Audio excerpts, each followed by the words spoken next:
한 10kg 그 정도 빠졌어요. 방송에서 화를 내고 있는 거예요. 하기 싫다. 그만하고 싶다. 왜 나만 이러지? 이런 죄책감이 너무 컸고 그냥 제가 출마하겠습니다. 고민이 있으신 분들이라면 그 누구든지 환영입니다. 이렇게 오셔서 이야기도 나누고 고민도 나누고 또 전문가 선생님의 솔루션도 받아보는 그런 코너입니다. 오늘 첫 게스트로요. 최고의 게스트를 모셨습니다. 바로 아나운서 조우종님 모셨습니다. 네, 반갑습니다. 안녕하세요. 방송인 조우종입니다. 여러분하고 비슷한 의학에 대한 궁금증이 계속 떠오르는 그런 사람입니다. 아는 걸 한번 여쭤보고 또 한번 들어보도록 하겠습니다. 마인드랩 건강 정신건강의학과의 이광민 원장님 모셨습니다. 안녕하세요. 네, 안녕하세요. 정신과 의사 이광민입니다. 시간이 지나긴 했지만 조금 고민을 겪으신 시간들이 있다고 제가 좀 들었습니다. 조금 이야기를 좀 들려주실 수 있으실까요? 요즘에 저만 그런 게 아니라 많은 분들이 이것 때문에 이제 고민을 많이 하고 계신데 다 가정을 이루고 내가 이제 좀 살만한 시기에 또다시 고난이 찾아오는구나를 느꼈던 바로 간병에 대한 고민이었습니다.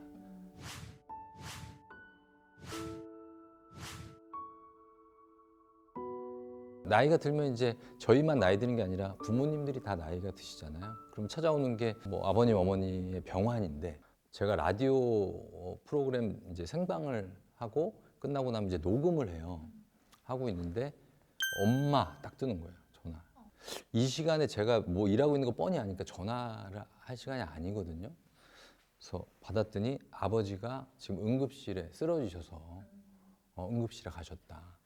뭐 녹음도 잠깐 중단시키고 그러고선 달려갔는데 선생님이 육안으로 봤어도 위암이고 진행이 상당히 됐다. 저한테 얘기하시더라고요. 약간 트라우마죠. 이제 그런 선고를 받을 때 저 처음 받아보니까 마치 주먹을 한 대 맞듯이 그런 고지를 딱 듣는 거잖아요. 정말 엄청 세게 한 방 맞은 거죠. 기절할 정도로. 진단이 정확히 나온 거는 그냥 위암이 아니라 위암은 4B, 네, 4B. 그러니까 거의 말기죠. 거의 말기죠. 그리고 폐암 3B. 쉽게 말하면 수술이 불가능하고 전이가 됐기 때문에 뭐 항암 치료를 해보겠지만 의사 선생님은 1년 정도 얘기하시더라고요. 한 1년 정도 살 수 있을 것 같다. 그때부터 이제 항암 치료를 들어갔는데 그게 이제 시작이더라고요. 그때부터 이제 간병이라는 게 시작됐는데 저희는 이제 항암 치료하면 나을 줄 알았어요. 근데 점점 안 좋아지더라고요. 또 그러면서 생기는 문제가 환자가 이렇게 되는 건 또 둘째치고 가족들이 어머니도 이제 반 환자가 되어 가는 거죠. 중간에 제일 좀 눈물겨웠던 장면이 저희 어머니가 아버지 병원을 매일 모시고 가니까 한 번은 잘못 발을 비 오는 날이었나 헛디뎌서 넘어지셨는데 발목 뼈가 살짝 부러지신 거예요. 그래가지고 본인도 목발을 짚고 휠체어를 끄는데 이게 말이 안 되는 상황이잖아요. 그런 게 한마디로 약간 재난 상황처럼 다가오더라고요. 정말 재난 상황이라는 게 딱 정확하게 들어맞는 것 같아요.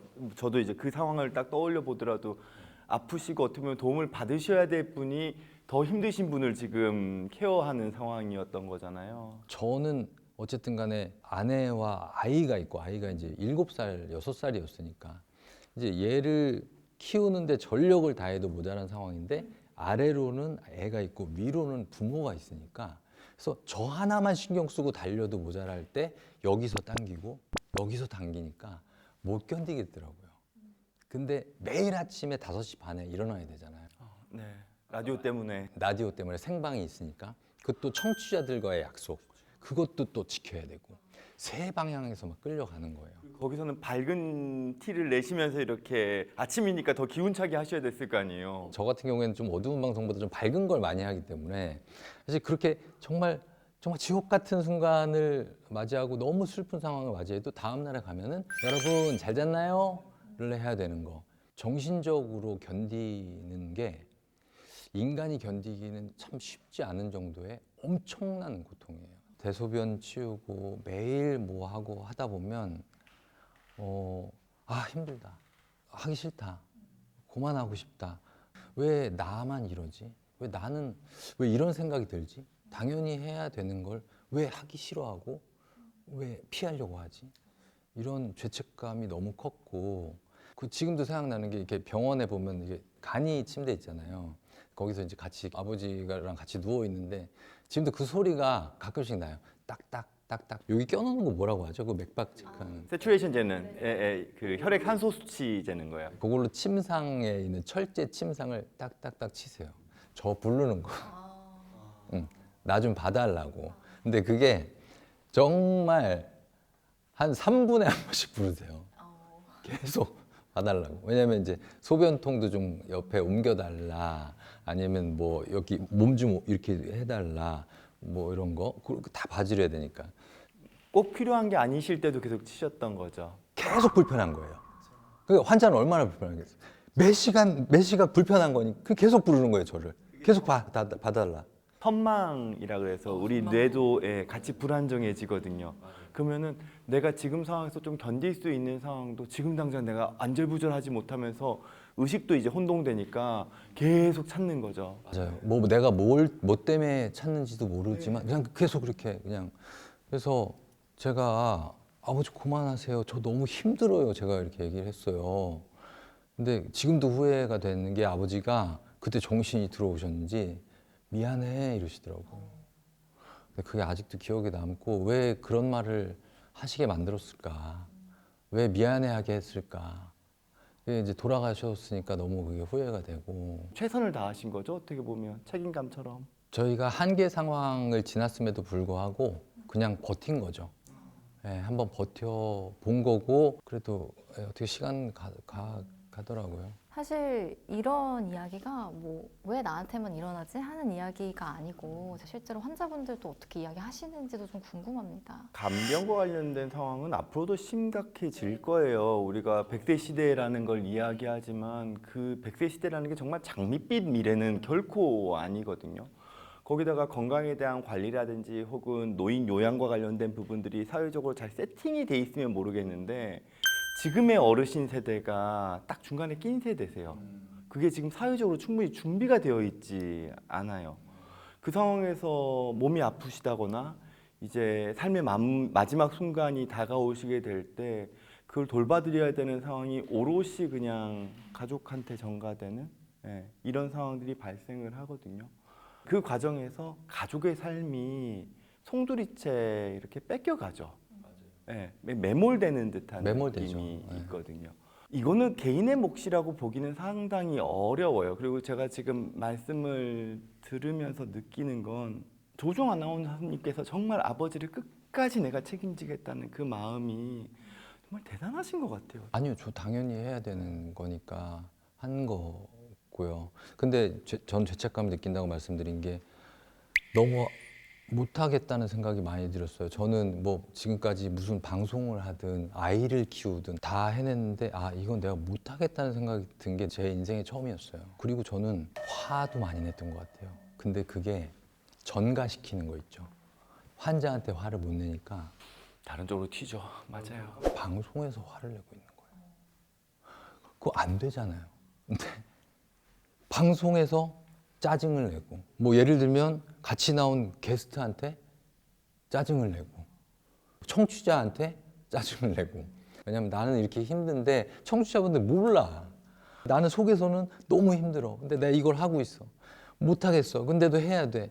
그런 마음이 툭툭 나오면서 화로 오는 것 같더라고요. 그 당시에 어떤 마음을 대변하는 검사지를 좀 미리 부탁을 드렸잖아요. 네네네네. 이게 또 도움이 되실 것 같아서 한번 네네. 이야기를 주시면. 그때 당시에는 사실 우울 장애에 해당은 돼요. 하지만 저희가 우울 장애라고 진단하지는 않습니다. 왜냐하면은 충분히 힘들 만한 상황이시잖아요. 큰 이벤트 때문에 일어난 일이니까요. 우리가 힘든 상황에서 우울하지 않으면 그게 비정상이죠. 그렇기 때문에 증상상으로는 우울 장애에 해당되는 증상들이 저명하게 나타나시지만 저희들이 우울 장애라고 진단은 안 해요. 오히려 그 어떤 힘든 상황에서 스트레스의 어떤 반응이거나 적응 장애 정도는 뭐 이야기할 수 있겠지만 이걸 굳이 병이라고 얘기하지는 않습니다. 물론 그렇다 하더라도 정신과적으로 도움드릴 수 있는 부분들은 좀 있었을 것 같기도 해요. 맞아요. 왜냐하면 증상 중에서 보면은 불면이 있으세요. 지금도 불면 조금 지금도 뭐 있다고 봐야죠. 근데 그때는 어쩔 수 없죠. 간병을 하게 되면은 간병하는 시간이 딱 정해져 있는 게 아니잖아요. 필요할 땐 내가 언제든지 또 가야 되고 중간에 깨야 되고 또 나는 내 일을 하기 위해 가지고 좀 쉬고 싶은데 잠 일찍 일어나 가지고 또 출근을 해야 되고 주말 없어지고 네. 그래서 제가 그때 술을 완전히 끊었어요. 그리고 사람들과의 만남을 아예 다 끊었어요. 온전히 좀 즐기시지 못하셨을 것 같아요. 전혀 못 즐겼어요. 뭐 즐거움을 느끼는 시간이 그 몇 년 동안은 없었어요. 그래서 즐거운 상황이 오잖아요. 그러면 내가 이렇게 즐거워도 되나? 아버지가 이렇게 사경을 헤매고 있는데 여기서 막 웃고 떠들고 막 이래도 되는 건가? 이런 생각이 너무 들어서 술 끊고 사람들도 끊고 그냥 오로지 일 방송하고 뭐 아버지 간병 신경 쓰고 그렇게만 살았어요. 그러니까 일상생활의 영역들이 다 줄어드는 거예요. 다 줄어들었어요. 우울감은 당연하고요. 그리고 활력도 떨어지고요. 예, 심지어 입맛도 떨어지는 거죠. 그때 살이 한 10kg 한 그 정도 빠졌어요. 그래서 저도 되게 말라서 그래서 사람들이 이제 야, 너도 아프겠다 이러다가 라고 얘기할 정도로 실제로 그리고 저도 많이 아팠어요. 그래서 라디오 생방송을 뭐 목소리가 안 나서 못 나간 적도 있고 너무 몸이 쇠약해져서 일주일 쉰 적도 있고 막 그 기간 동안에 같이 아픈 거예요. 그리고 이게 연속적으로 이어지는 게 뭐냐면 지금 아버지가 이제 돌아가셨잖아요. 이제 어머니 또 연세 드시면서 이제 뭔가 케어해야 될 게 생기고 그렇단 말이죠. 그게 끝이 사실 없다고 봐야 되고 그거에 대해서 사람들이 저한테 이제 뭐 되게 효자다. 뭐 참 부모님한테 잘한다. 이런 얘기 제일 듣기 싫고 때로는 그런 위로들도 좀 불편할 때가 있는 것 같아요. 엄청 불편하고 그리고 또 반대로는 뭐냐면 니네 아버지 네가 보살피는데 당연한 거 아니냐. 이것도 그러니까 당연하다고 생각하는 사람들이 많아요. 자기네 가족 보살피는 건데 그걸 뭐 힘들다고 자꾸 얘기를 하는 건 이상하지 않냐. 근데 힘든데 어떻게 해요? 그런 부분에 대해서 공감을 많이 못 받았던 것 같아요. 근데 여러 가지 요소들이 다 섞이기는 해요. 그 간병 상황에서는 내가 나를 바라보는 시선도 부정적으로 바뀌어요. 동시에 내 주변에 있는 것도 부정적으로 봐요. 그러니까 그때 당시에는 그 어떤 위로도 사실 내가 지금 너무 힘드니까 위로를 해준다고 하는 것도 나는 불편한 거죠. 그게 아버님에게는 어떻게 보면 가장 큰 효도지만 이렇게 내가 고갈될 때까지 간병을 해야 되는 어떤 상황 이런 것들은 좀 가혹하다라는 생각도 함께 가혹하죠. 드는 것 같아요. 근데 피할 수 없는 거고 그러니까 이 모든 간병과 관련된 게 가족의 오롯한 몫으로 사회에서 짐을 지고 있는 거예요. 그 압박을 하고 있는 거죠. 그러니까 가족이 당연히 짊어져야 될 부분으로 인식되어 있는 이 사회 분위기 그게 좀 거기서 우리가 좀 해방돼야 돼요. 예, 그리고 먼저 얘기해 주셔야 돼요. 그러니까 저도 나중에 저희 애한테 네가 날 케어하길 원하지 않는다고 말할 건데 두 가지 마음이 다 들어요. 말할 거지만 그래도 우리 딸이 나를 꼭 보살펴 줬으면 좋겠어. 약간 솔직히 그런데 네가 만약에 좀 힘들면 그러면 뭐 나는 그냥 요양병원 갈게 이렇게 얘기하게 될 것 같은 그런 두 가지 감정이 다 들어서 참 해결하기 쉽지 않은 사실 그게 꼭 나쁜 것만은 아닌데 일단 좀 인식이 바뀌어야 될 것 같다는 생각이 좀 듭니다. 그래서 정말 이렇게 간병으로 고생을 하시고 힘든 시간을 보내고 계시는 분들께 좀 몇 가지 위로의 솔루션을 주시면 참 좋을 것 같다는 생각이 듭니다. 우리가 죄책감에서 벗어나야 되는 게 되게 중요해요. 우리 스스로를 갉아먹는 건 간병 자체가 힘든 것도 있지만 그 과정에서 내가 나의 정서적인 상황을 부정적으로 끌고 가기 때문에 우울한 게 같이 작용하거든요. 근데 거기서 그 감정적인 영역의 가장 큰 거는 죄책감이에요.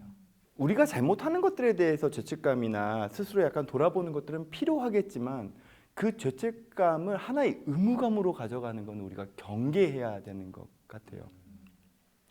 그리고 두 번째는 나 자신의 삶은 지켜야 돼요. 그게 힘들어요, 진짜. 근데 그거는 정말 중요해요. 이제 임종을 맞이하시는 부모님들 같은 경우에는 어쩔 수 없이 선망이라는 게 생겨요. 그리고 연세가 많으신 경우에는 인지 기능도 떨어지세요. 예. 그러면 그냥 아이가 되어 버려요. 근데 그때 죄책감이 발동돼 버리면 나의 삶을 희생해 버리고 그 나의 삶의 대부분의 영역이 부모님의 간병으로 매몰돼 버리게 돼요.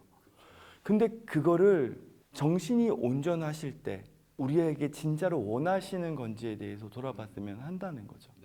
그때 당시에는 나는 너가 없으면 안 돼, 너가 반드시 있어야 돼 라고 아이처럼 말씀을 하시지만 이거는 그냥 어머니의 혼동된 여러 가지가 복잡한 감정들 때문에 튀어 올라오는 거지, 본래의 어머니의 성품에서, 본래의 아버지의 성품에서 그렇게 요구하는 내용이 아닐 가능성은 높거든요. 예.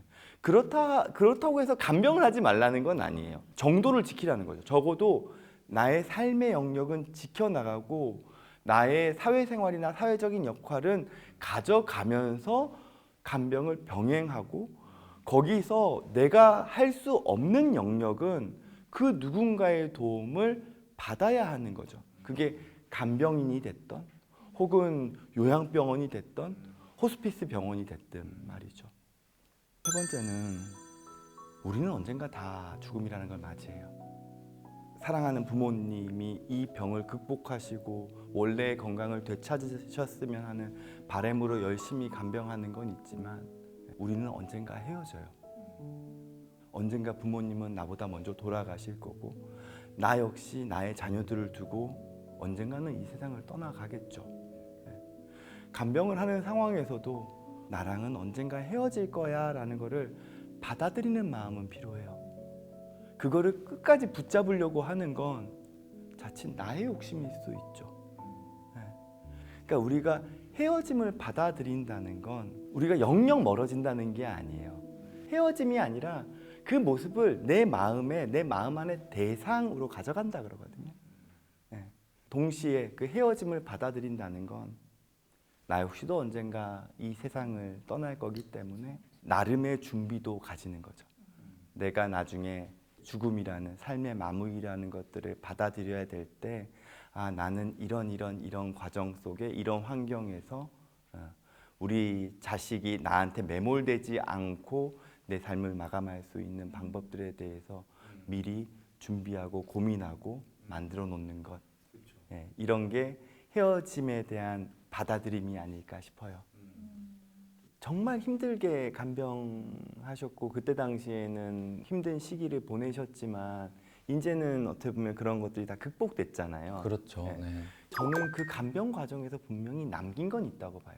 물론 아버님을 잘 돌봐드렸다는 것도 있죠. 그것도 있지만 저는 그것보다 더 큰 게 아나운서님의 자녀 세대가 아버지를 바라보면서 얻은 어떤 그런 마음들, 그런 거는 어떤 교육으로도 전달될 수 없는 영역일 거거든요.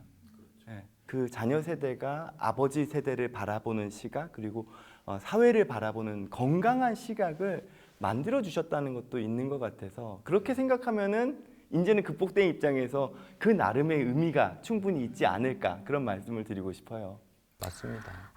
네, 여러 가지 되게 좋으신 말씀, 따뜻하신 말씀 많이 해주셨는데요. 저도 공감 가는 게 좀 되게 많았는데 좀 들으시면서 어떠셨어요? 정신적인 부분은 사실 가장 의학 중에서 풀기 어려운 영역인 것 같아요. 우리가 가장 신경 써야 되는 그런 부분이 아닌가라는 생각이 들지만 상대적으로 가장 병원을 찾기를 꺼려하는 그런 분야가 또 정신적인 영역이라고 생각을 합니다. 저도 이렇게 간병을 하면서 몇 번이나 진짜 정신과 선생님 한번 찾아가서 얘기해볼까? 이런 생각을 많이 했어요. 문턱을 못 넘으셨어요, 결국. 또 방송인인데 또 괜히 이제는 주변에 그런 사람들이 있으면은 적극적으로 이제 조금 필요한 부분이라고 이야기도 해주셨으면 좋겠다는 생각도 들어요. 맞아요. 왜냐면 그게 전혀 이상한 부분이 아니고 서로 좀 의지하면서 저도 제 책임감에 제가 다 해내야 된다 막 이런 거에 안고 이고 지고 살았거든요. 근데 그냥 이렇게 얘기 나눈 시간만으로도 저는 좀 치유된 느낌이 있거든요. 네, 그리고 공감해주는 그런 마음이 느껴지고 그런 시간을 최대한 많이 좀 나누셨으면 좋겠다. 우리 구독자분들도 그러기 위해서는 구독, 좋아요 많이 눌러주셔야 된다라는 말씀을 드립니다. 저는 하나 빠진 게 있다면 간병이 온전히 가족의 의무로 지워지지 않을 수 있도록 사회 정책적인 부분의 지원은 반드시 앞으로 중요해질 거예요. 예, 그 부분은 정말 뭐 정책 입안하시는 분들께서도 조금 생각을 많이 해주셨으면 좋겠다는 생각을 가집니다. 진짜 안 되면 그냥 제가 출마하겠습니다. 보건복지위 기다리세요. 아유, 네. 이렇게 해서 오늘 진짜 진인의 고민상담소 1화 해봤는데 너무 유익하고 저는 즐거웠거든요. 정말 보시는 분들도 어떻게 보셨는지 좀 모르겠습니다. 이 코너가 진짜 다양한 분들 모셔서 고민 널리 또 듣고 솔루션 듣는 그런 코너가 될 수 있도록 여러분들도 많은 사랑해 주시고요. 오늘 나와주신 두 분께도 정말 감사하다는 말씀 드리면서 이렇게 인터뷰 마무리 해보겠습니다. 감사합니다. 고맙습니다.